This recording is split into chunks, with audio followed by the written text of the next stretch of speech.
At least 32 people were killed and dozens injured on Sunday in fierce clashes between protesters and the ruling Awami League supporters in Bangladesh as the protest over government jobs quota continued with demands for Prime Minister Sheikh Hasina's resignation.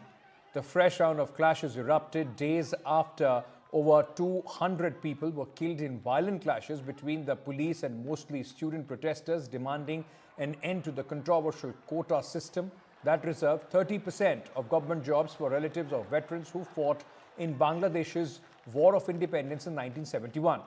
The clashes broke out this morning when protesters attending a non-cooperation program to demand the government's resignation faced opposition from the supporters of the Awami League, Chhatra League and Judo League activists, which resulted in clashes.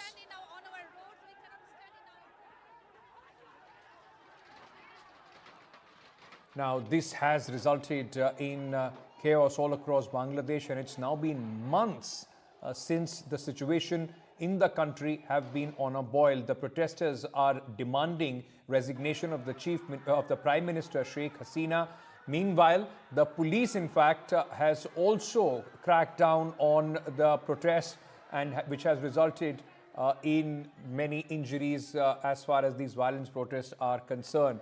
Let me go across to my colleague Mohammad Ghazali, who is joining us with more details at this moment. Mohammad Ghazali, serious situation there in Bangladesh, and given the fact there are many Indians living in that country, the Indian mission has also issued an advisory. What is the situation on the ground? And as far as Indians are concerned, what have they been advised?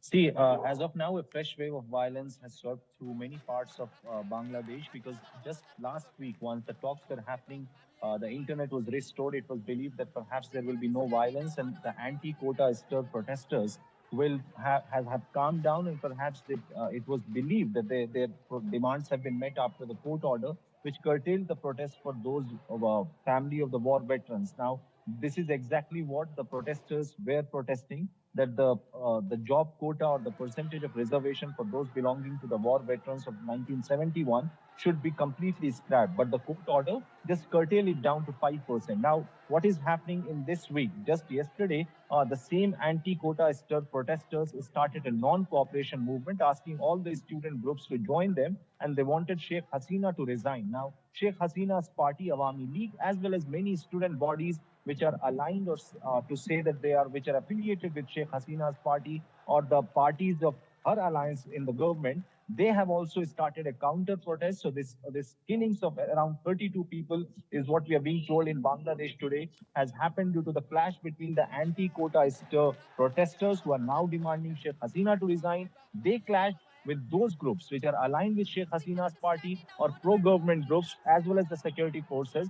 And Sheikh Hasina has also called in a statement that these protesters are not protesters or students, but they are terrorists, and the government will deal with them with iron hand or with firm hand. So this is exactly what has happened in the last 24 hours. Internet in certain areas have yet again been suspended. An Indian High Commission in Dhaka has also advised the students and Indian nationals who are staying in Bangladesh to be in touch with the Indian officials there, with the High Commission officials there, as well as keep an eye on the latest developments there, because when the last spate of violence had happened, when protests and strikes and internet suspension happened, Indian authorities in coordination with their Bangladesh counterparts managed to bring back a lot of students from there. More than 1,000 Indian nationals, students and nationals from other neighboring countries were also brought back to India, and then they were sent back to other countries. So as of now, the only advisory which has been issued by the Indian High Commission over there is asking students and Indian nationals to keep an eye on the developments there in Bangladesh, as well as be in touch with the authorities for any emergency.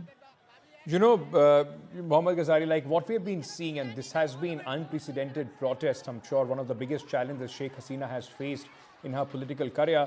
But the fact remains that at this moment, these protesters are unrelenting, and the violence which is ensuing between the supporters of Sheikh Hasina, of course, the police and the protesters, there are international bodies also looking at it very, very closely. See, Ankit, when last time when we were reporting on these protests about the anti-quota stir, we were being told by officials who are keeping a close watch on these developments that this entire protest, even if the Supreme Court of Bangladesh scratch the entire quota for the war veterans or the families of the war veterans. This anti-quota move will soon develop into remove Sheikh Hasina movement. And many officials in the MEA also believe that perhaps there is international interference there. Sheikh Hasina and her party leaders also believe that these protests are being influenced by external factors. But some of the Indian officials also believe that perhaps there are some anti-India elements also there. But if you just leave these rhetorics aside, perhaps this is one of those movements in Bangladesh which is purely spearheaded by student leaders. Now, in any democracy, in any country, when protests happen, then certainly people with political affiliation will try to take mileage out of it. So obviously, the opposition leaders or say the Jamaat Islami party, which was banned recently during the spate of violence, the Bangladesh government decided to ban Jamaat Islami. Their members of other opposition parties, they were all backing these protests. So to say that this is purely by the opposition parties, or to say that these are purely anti-Sheikh Hasina group which are backing these protests, certainly unjustifiable on the part of the students who are protesting there. But this protest is started out as an anti-quota stir, but now certainly it has turned into anti-Sheikh Hasina movement. And even after a lull in this protest in the last 1 week, suddenly it has yet again started. It has erupted again with a fresh spate of violence as well. And the protesters are now demanding that Sheikh Hasina must resign, because the way she handled the protesters, the protests, as well as the forces, and multiple such videos have emerged on social media despite internet clampdown in Bangladesh, that how security forces are shooting point blank at the protesters. Many student leaders who were Okay. not even part of these protests and staying at their residence and hostels were dragged. Violence was used to suppress it. So certainly violence has not helped Sheikh Hasina government to quell these protests, and yet again it has erupted. And now the demands have changed that Sheikh Hasina must resign, and there is no talk of protest of quota or the reservation for the war veterans' families.